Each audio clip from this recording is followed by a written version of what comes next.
Assalamualaikum warahmatullahi wabarakatuh. Halo guys, para penikmat film yang berbahagia dimanapun kalian berada, gimana nih kabarnya? Semoga sehat selalu ya, amin. Berjumpa lagi bersama kami channel Mondays Movie, channel yang khusus membahas alur film. Kali ini saya akan coba mereview sebuah film requestan subscriber tercinta saya. Sebenarnya ada dua hal yang mau saya sampaikan. Yang pertama, jujur saya sangat senang ada yang request film, karena meskipun film itu banyak dan tinggal pilih, terkadang itu sangat sulit kita lakukan. Dan saya yakin channel yang besar pun mungkin juga mengalami hal yang sama. Jadi saya sangat apresiasi sekali apapun requestan itu. Nah, yang kedua, film yang di request itu, dan kembali saya harus katakan yang sejujurnya filmnya kurang menarik buat saya pribadi ya bang. Mohon maaf, ini mah penilaian saya sendiri ya, tanpa mengurangi kecintaan abangku kepada film itu. Tapi tetap akan saya coba bahas lah. Oke, tanpa berlama-lama lagi langsung saja kita review filmnya, dan tetap di channel Mondays Movie.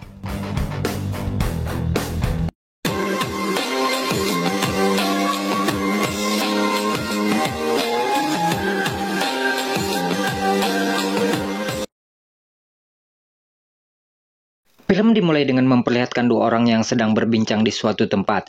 Mereka adalah Veronica Grey dan lawan bicaranya seorang pria yang bernama Charles Bloom. Saat itu Charles meminta kepada Veronica untuk menjadi pengasuh sang ibu karena dia sangat sibuk sehingga tidak bisa mengurus ibunya tersebut. Diketahui bahwa sang ibu mengidap penyakit demensia yang membuat dirinya sedikit demi sedikit kehilangan ingatan jangka pendeknya. Dan karena hal itulah, Charles meminta kepada Veronica agar mau menolong dirinya untuk mengurus sang ibu. What did you say was wrong with her again? Just came with old age. Dementia. And then it got worse and worse. Awalnya Veronica enggan melakukan hal itu karena menurutnya itu akan merepotkan. Namun karena Charles ini memaksa dan mengatakan bahwa dia akan membayar berapapun, pada akhirnya Veronica pun setuju dengan tawaran tersebut. Just think about it. When Steve recommended you, I knew I could trust you. Singkat cerita, Veronica dan Charles pun akhirnya sampai ke kediaman Charles yang juga merupakan tempat tinggal sang ibu. Di sana kita akan melihat seorang tukang kebun yang bernama Joe yang tampak kaget dan seakan-akan takut dengan kedatangan Veronica ke sana. Entah apa yang mendasari dirinya melakukan sikap demikian. Seakan-akan kehadiran Veronica di sana akan membawa sebuah dampak yang buruk. Ketika mulai masuk ke dalam rumah, hal aneh dan aura mencekam benar-benar terasa di sana. Tak hanya itu, di dalam sebuah foto terlihat gambar wajah yang sengaja dihapus entah untuk tujuan apa. Yang kembali, hal itu semakin menambah mencekam suasana di rumah itu. Setelah itu Veronica bertemu dengan orang yang akan dia rawat, yaitu Nyonya Bloom. Dan layaknya seseorang yang baru bertemu, Nyonya Bloom tampak menunjukkan sikap yang ketus kepada Veronica. Namun dia tidak mempermasalahkan itu karena menurutnya itu adalah hal yang normal. Namun yang membuat semua ini semakin aneh, yaitu ketika Veronica melihat sebuah kantung darah di kamar milik Nyonya Bloom. Namun demikian, Veronica masih berprasangka baik karena mungkin saja Nyonya Bloom mempunyai masalah dengan ginjalnya, sehingga dia harus rutin mencuci darahnya. Ketika malam tiba, scene memperlihatkan Veronica yang sedang tertidur, dan di sana kita akan melihat pula sosok wanita misterius yang duduk di samping dirinya. Keesokan paginya Veronica kembali bertemu dengan Joe sang tukang kebun. Saat itu Joe mengatakan bahwa jika dia jadi Veronica maka dia tidak akan lama-lama berada di tempat itu. Dan mengatakan bahwa ada begitu banyak orang seperti Veronica di rumah itu. Hal tersebut tentunya membuat Veronica bingung dan tak mengerti maksud dari perkataan Joe. Dan pastinya hal itu kembali menambah misteri tentang rumah tersebut.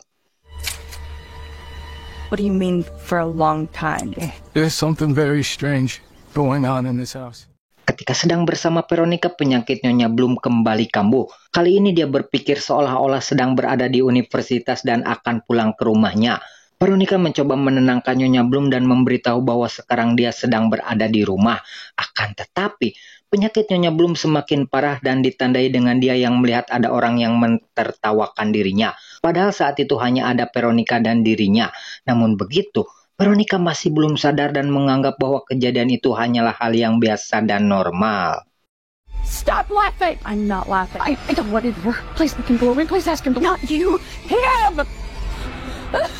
And okay, look at me. It's okay. Setelah kejadian itu tiba-tiba datang seorang gadis muda yang sempat kita lihat di kamar Veronica. Gadis itu bernama Emily Bloom yang tak lain adalah cucu dari Nyonya Bloom. Tapi yang aneh, Emily mengetahui nama Veronica.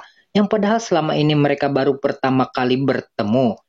Kondisi yang tak lazim terlihat pada diri Veronica yang tiba-tiba merasakan ada yang aneh di sekitar tangannya.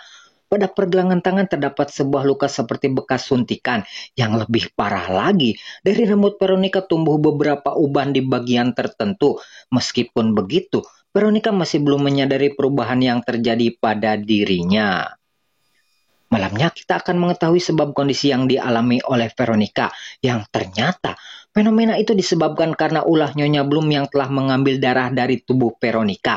Dan jelas, apa yang telah dilakukan oleh Nyonya Bloom kepada wanita itu pasti mempunyai maksud yang jahat. Dan keesokan harinya, darah yang diambil dari tubuh Veronica dituangkan ke dalam sebuah bak mandi dengan dicampur beberapa bunga.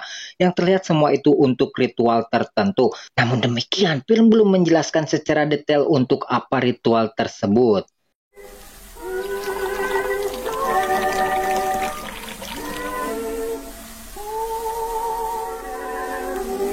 Keanehan demi keanehan semakin dirasakan oleh Veronica ketika dia menerima telepon dari Emily yang merupakan cucu dari Nyonya Bloom.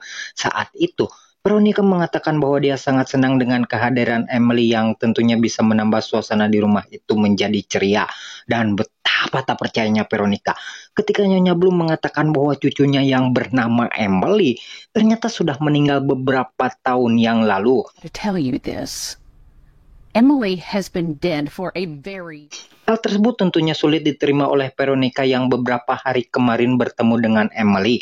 Sontak, hal tersebut membuat Veronica merasa tak nyaman di rumah itu dan memutuskan akan pergi dari sana.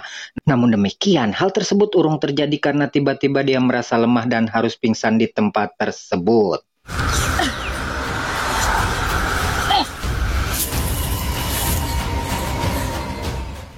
Ketika sudah siuman, Veronica mencoba menghubungi Charles dan terus memaksa ingin pulang dari tempat itu. Charles kemudian mengatakan bahwa dia akan mengantarnya esok pagi karena saat ini dia sedang ada urusan. Dan ketika malam hari tiba, Veronica masih saja meminta pulang dari tempat itu. Nyonya Bloom kemudian mencoba menenangkan Veronica dengan memberinya sebuah makanan agar dia tidak terus merajuk. Akan tetapi, setelah menyantapnya, Veronica tiba-tiba kembali pingsan di tempat itu. Dan tentunya, hal tersebut semakin menegaskan bahwa Nyonya Bloom mempunyai niat yang jahat kepada Veronica. You will stay in this house for just exactly as long. Pagi harinya fenomena aneh semakin terlihat pada tubuh Veronica yang mulai terlihat kerutan di beberapa bagian wajahnya. Pada bagian rambutnya pun terlihat beberapa uban yang semakin bertambah.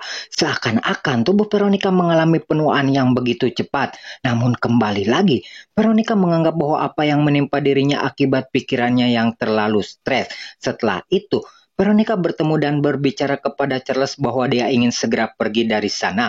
Namun begitu, Charles melarang Veronica untuk pergi dari sana karena dia terlihat tidak sehat. Yang padahal, hal itu hanya akal-akalan dari Charles agar Veronica tidak pergi dari tempat itu. We both need some rest and it's a long drive. Like tonight, that's why I came. I'm gonna need you to get some rest, please. Pada akhirnya, Veronica berusaha berontak dan memutuskan untuk pergi dari sana. Dia sudah tidak tahan lagi dengan keadaan rumah itu yang sepertinya menyimpan hal-hal yang aneh dan tak masuk akal. Dan seperti apa yang dipikirkan oleh Veronica, memang ada sebuah fakta. Karena kenyataannya, di tempat itu kita akan melihat Nyonya Bloom yang ternyata sama sekali tidak cacat. Hal tersebut semakin menegaskan bahwa ada yang tidak beres dari keluarga itu. Selain itu kita akan melihat Emily dan Charles yang ternyata juga merencanakan hal yang jahat kepada Veronica. Lantas apa yang akan dilakukan oleh Veronica selanjutnya? Akankah dia lolos dari cengkraman orang-orang itu? You know the house won't let you leave, Miss Gray.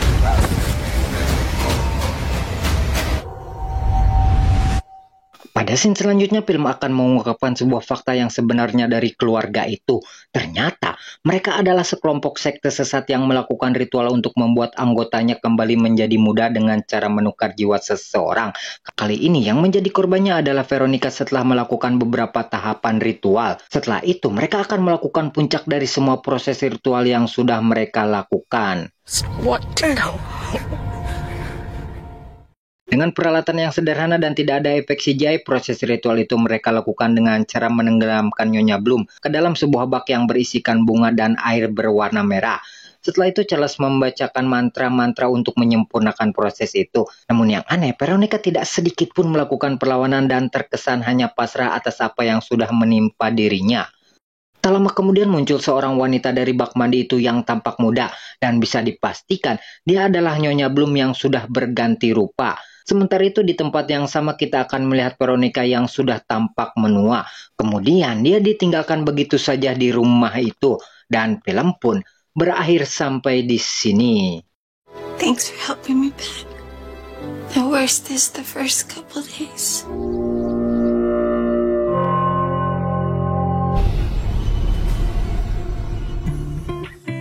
Oke guys, itulah alur cerita film The Ace.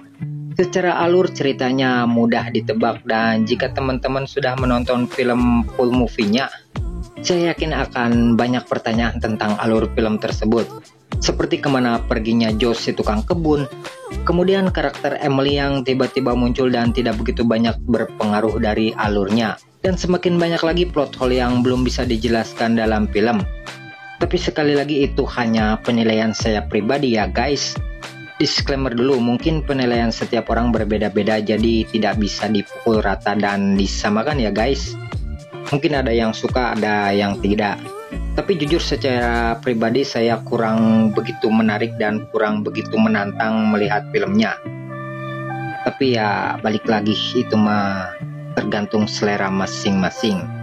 Akhir kata, wassalamualaikum warahmatullahi wabarakatuh. Terima kasih bagi yang sudah menonton dan tetap di channel Monday's Movie.